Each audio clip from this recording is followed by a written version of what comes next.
बात थी यही। वैसे संत ऋषि मुनि आयुर्वेद के आचार्य शोधकर्ता ने कहा है, पहला सुख निरोगी काया। 7 सुखों में पहला सुख निरोगी काया।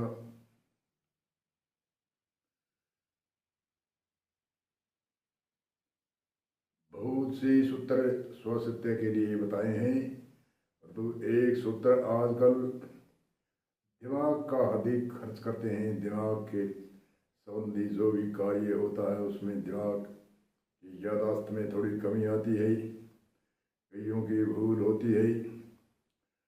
इसलिए उस भूल को निवारण के लिए हमारे वेद आचार्य विद्वानों ने जड़ी बूटी की खोज की, और इन जड़ी बूटी की खोज का आज प्रभाव भी दिखता है। जैसे बार बार भूलना, अधिक दिमाग का पहले प्रयोग किया हुआ है, उसमें नींद की कमी रही। उन नींद की कमी से दिमाग को पौष्टिक तत्व नहीं मिलने से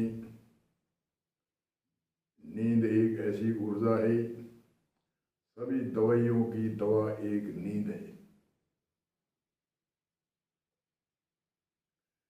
नींद के लिए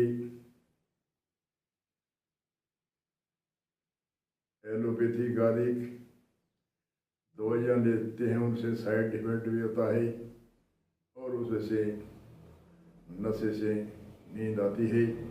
फिर दिन में घूमता फिरता है तो वैसे शरीर जकड़ा हुआ सा दिखता है। नींद आती है वे अच्छी नींद नहीं। इसलिए प्रथम तो हमें प्रकृति चिकित्सालय का तरफ ध्यान देना चाहिए। प्रकृति चिकित्सालय में जैसे सूर्य का प्रकाश, ऑक्सीजन लेना, ऑक्सीजन अधिक कहाँ मिलता है, ऑक्सीजन का अधिक ध्यान रखना। सूर्य की चिकित्सा वैसे तो कई है अलग अलग रोगों के लिए, परंतु एक शोधकर्ता वैद्य आचार्य कहते हैं कि जब तक सूर्य का मनुष्य के प्रकाश नहीं मिलता तब तक कितने भी विटामिन डी, ई, सी, चाहे कितने भी स्वर्ण भस्म, मोती भस्म, हीरा भस्म आदि कुछ भी महंगी महंगी कीमती दवा क्यों नहीं लेते हो, परंतु जब तक सूर्य का प्रकाश शरीर के ऊपर नहीं होता। सूर्य का प्रकाश कौन से समय? आयुर्वेद की शोध है, सुबह उठते ही जब सूर्य निकलता है उस समय एक तौलिया में, आजकल शहरों में रहते हैं उनके ऊपर मकान की छत के ऊपर प्रकाश सूर्य का सुबह उगते ही आता है। उस प्रकाश में आगे की हिस्सा 20 मिनट उगते सूर्य से लेकर के 8 बजे से पहले पहले, और पेट की तरफ 20 मिनट और 20 मिनट आगे की तरफ का सूर्य का प्रकाश कमीज खोलकर तौलिए में ही अकेला रह करके ये प्रयोग अवश्य करना चाहिए। तो इससे सूर्य की जितने भी हमारे शरीर में जो ऊर्जा तत्व होते हैं सबको सक्रिय करने के लिए सूर्य की किरणें होती हैं। ज़्यादा टिक्का टिप्पणी बताने की जरूरत नहीं है। पेड़ पौधों भी सूर्य की प्रेरणा से जीवित है, और मनुष्य भी सूर्य की प्रेरणा से जीवित है। जैसे किसान की कई खराबियाँ क्यों नहीं होती, क्योंकि उसके सूर्य का प्रकाश और 1-2 बार शरीर में पसीना आता है तो अंदर से प्रेशर, अंदर की गैस पसीने के द्वारा बाहर आती है। देखने में तो किसान साधारण सा लगता है, बड़े बड़े जो गुजारे में तगड़ी फार्म है वे बाहर से तो सुंदर दिखते हैं, पर तो उनका अंदर से शरीर खोखला है, उनकी ऊर्जा खोखली है। इसलिए दिमाग संबंधी की अधिक प्रयोग किया है और नींद कम मिली है, इसलिए उनको भूल होती है बार बार हर वस्तु की।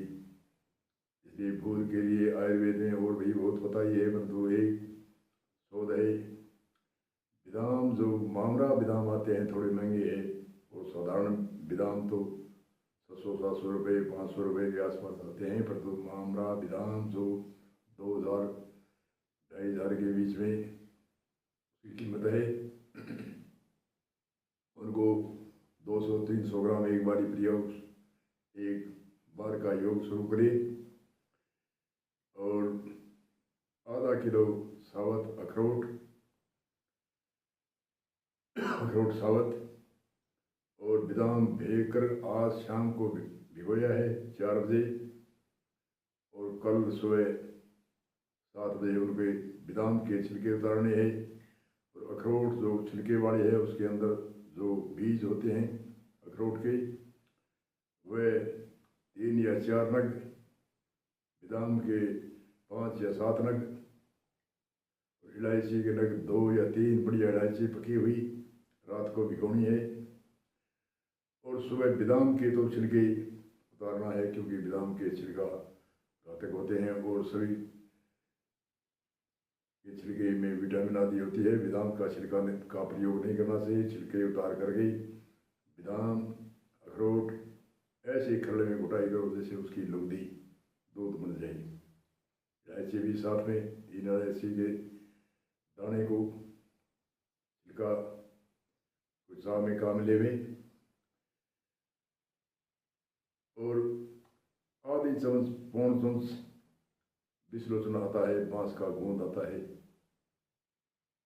उनका पाउडर बना ली, मिक्सी में आसान से पिसा जा सकता है।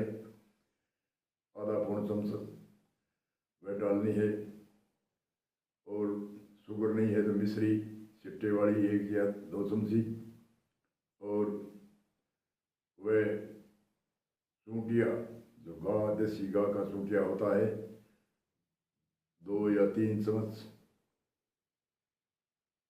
कई पूछते हैं घर में गाय नहीं रखते हैं शहर में, तो वह गौशाला से दूध ला करके, जो अच्छी गाय होती है उनका दूध 2 किलो ले करके उनको सूंटिया निकाल सकते हैं। ये कम से कम 6 महीने तक, आज से अब गर्मी है इसलिए ये भिगो कर देना है, क्योंकि तासीर जो गर्म होती है रात का भीगने के बाद में उसकी तासीर ठंडी होती है। और चूंटिए का प्रयोग कैसे करना है, जैसे चूंटिया निकाला 2 या 3 चमची या 4 चमची जितना भी माफिक है, उनको कांसी के बर्तन में ऐसे पूरा ठपठपा के, और 50 बार पानी ठंडा मटके का डाला और हिदाया डाला, और हिदाया ऐसे 50-60 बरियाँ करके, और वह सूंटिया मिलाना है, और उनका प्रयोग कम से कम आज से शुरू लेकर के आगे जब दिवाली आई इतने तक प्रयोग चालू रही।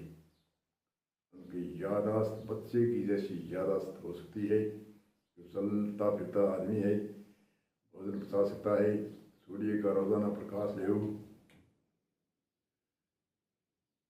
और नींद प्रकृति की नींद ले,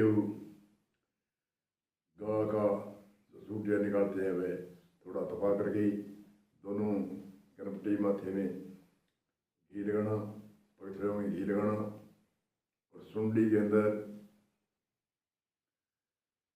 तेल, बढ़िया सरसों का तेल सुंडी के अंदर कम से कम कहते हैं कि 40 मिनट तक रखो, जितनी देर रख सकते हो उतनी देर रखो, और पैरों की पगथड़ी में घी, कनपटी में घी ऐसे लगा देवे, जैसे रात को सोए तो सुंडी के अंदर, या दिन में कभी विश्राम करते हैं तो उस समय सुंडी के अंदर सो करके, और उसमें जो खड्डा होता है वह भर दे, और पुराने कपड़े या नीचे कुछ लगाए, कपड़े बिस्तर नाश न हो, और फिर उसको हथेली से ऐसे 20-25 मिनट के बाद में ऐसे करते रहे पोले पोले हाथ से।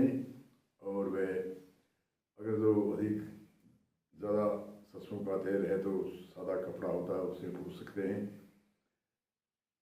तो कम से कम ये योग और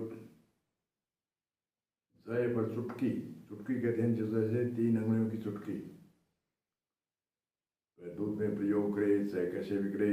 3 अंगुलियों की चुटकी आजमाइश करें, 2, 3, 4, 5 दिन लेंगे, आपके माफिक हो तो उससे नींद अपने आप खुली नींद आएगी। और जो गोलियों के आधार पर है वो तो नशा होता है, पर तो जायफल अगर जो वो चूंटिया होता है उसमें मिलाने तो और भी ठीक है। शाम को थोड़ा सा लेवे तो उसका शाम को दूध में लेवें तो ठंडा दूध करके, पूरा ठंडा दूध हो उसमें ले, इतना 3 अंगुलियों की चुटकी अतः पाउडर बना ले जायफल का, जैसे शिकार शेक करके आजकल चिमटे से पकड़ के और शेक करके उसका पाउडर बना ले 5-6 जायफलों का। और उसके जैसे अंगुली में नहीं तो चमची होती है, उसका बैक साइड होता है, उसमें एक चिमटी, 3 अंगुलियों की चिमटी में आता है इतना जायफल की चुटकी। जैसे बच्चे को जायफल घस कर देने से भी नींद आती है, तो मनुष्य को चुटकी लेनी पड़ती है, ज़्यादा नहीं, कम प्रयोग करके अपने शरीर में आजमाइश करें। थोड़ी चुटकी भर चूंटिया में वो सुबह मिला ले तो वो गर्म भी नहीं करेगा और वह शाम को नींद लेने में काम करेगा। और शाम को सोते समय सोने से पहले एक चुटकी सुबह का चूंटिया सुरक्षित रख सकते हो, उसमें मिलाया, मिश्री मिलाई। मिश्री कोई भी गर्मी की तासीर होती है उसको शांत करती है, इसलिए शाम को चुटकी भर ले सकते हैं। ये 5-7 दिन प्रयोग करें, आपके माफिक हो तो जायफल, लेवेनिस हो, बादाम, अखरोट, इलायची, बिस्लोचन, चूंटिया आदि तो लंबे समय तक चालू रहेगा। तो दिमाग की यादाश्त कोई 1-2 दिन में नहीं बढ़ने वाली होती है। कोई भी दवाई होता है किसी का 3 महीने को योग होता है, कोई 6 महीने, कई 12 महीने तक। कहने का अर्थ है जैसे हम भोजन पानी खाते हैं और पेट के तंत्र के लिए पेट में कब्ज नहीं रहनी चाहिए, तो आजकल अनाज कुछ देसी बाजरी है थोड़ी सी, जो आजकल ग्राइंडर करे हुए मिलते हैं, ग्राइंडर कराया हुआ जौ का आटा, जो एक अन्न का राजा है, जो और चने माफिक हो दोनों मिला करके, और थोड़ी जी मक्की जो नाने वाली जो भून करके जो फुल्ली बनाते हैं बेचते हैं, वह थोड़ी मात्रा में बाजरी, ये 4 चीज़ खा सकते हैं या और कुछ मिला सकते हैं। पर तो कहने का अर्थ है कब्जी नहीं रहनी चाहिए। जौ की रोटी में कब्जी नहीं रहती है, चने और जौ दो भी मिला कर खाए तो टेस्ट भी आता है। और लंबे समय तक एक आदमी की तकलीफ है तो कितना फर्क पड़ता है। इसलिए और पेट के अंदर तंत्र सही करने के लिए बहुत भी योग बताते हैं, जैसे सूंफ है, 100 ग्राम सूंफ ली, 100 ग्राम धाना, 100 ग्राम जीरो सब्जी में गिरने वाला, 100 ग्राम अजवाइन, 30 ग्राम इलायची के दाने, 30 ग्राम बड़ी इलायची के दाने, और इसका पाउडर बना करके मिश्री 400 ग्राम के आसपास मिला करके 1-2 चमची सुबह, 1-2 चमची शाम, पेट का तंत्र लंबे समय तक लेते रहे। पेट के तंत्र में जितने भी पेट एक हमारी जड़ है, इसमें जो भी पेट का तंत्र सही रहेगा, जितने भी हमारे शरीर में सब धातु, रक्त, मांस, पसीना आदि जितने भी यंत्र है वह हमारे पेट के अंदर है।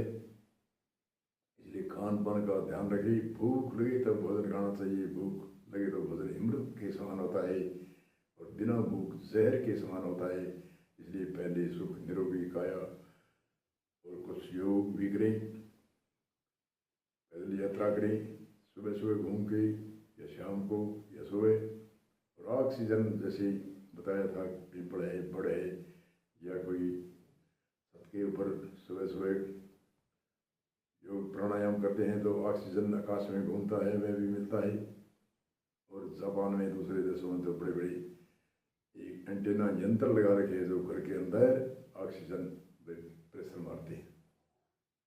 ओम करने का ये और क्या अर्थ है? ओम करने से वायरस कीटाणु खत्म होते हैं, ऑक्सीजन बढ़ता है, कार्बन डाइऑक्साइड बाहर जाता है, कार्बन डाइऑक्साइड हल्का होता है, ऑक्सीजन होता है। जड़ी बूटी हमारे 5 प्रकार की जड़ी बूटी से ओम करते हैं, 10 प्रकार की, 20, 16 प्रकार की, 32 प्रकार की, 64 प्रकार की सामग्री लेकर के बड़े होम में 64 प्रकार की सामग्री होती है। सभी तरह के वायरस कीटाणु और ऑक्सीजन फुल बढ़ाता है। इसलिए जो लोग घरों में पंडित आदि ये कहते हैं हमने ओपरी पराई निकाल दी, ठीक है, उनकी जो भी कैसी भावना है, परंतु मूल अर्थ यही है कि ऑक्सीजन बढ़ता है ओम करने से और वायरस कीटाणु खत्म होते हैं। और ऑक्सीजन हमें ज़रूरत होती है। कार्बन डाइऑक्साइड घर के अंदर कई संख्या होने के कारण से वो खींचते हैं। कार्बन डाइऑक्साइड 7 आदमी है तो 7 आदमी खींचेंगे ऑक्सीजन और बाहर भगाएंगे कार्बन डाइऑक्साइड। कार्बन डाइऑक्साइड की मात्रा बढ़ गई, बीमारी होनी शुरू हुई। ऑक्सीजन फुल हुआ, बीमारी खत्म हुई। ऑक्सीजन पर ही हमारा शरीर का संतुलन है। ऑक्सीजन से हम जीवित रहते हैं और ऑक्सीजन से कई बीमारियां भी गायब होती है। ऑक्सीजन से शरीर हष्ट पुष्ट रहता है। ये टीका टिप्पणी करने की जरूरत नहीं है। पुराने समय में वन में रहते थे साधु महात्मा, फिर भी होम करते थे, यज्ञ करते थे। क्यों? बार बार अपने दायरे में वातावरण दूषित नहीं हो, वायरस कीटाणु न आए, कोई बीमारी नहीं फैले,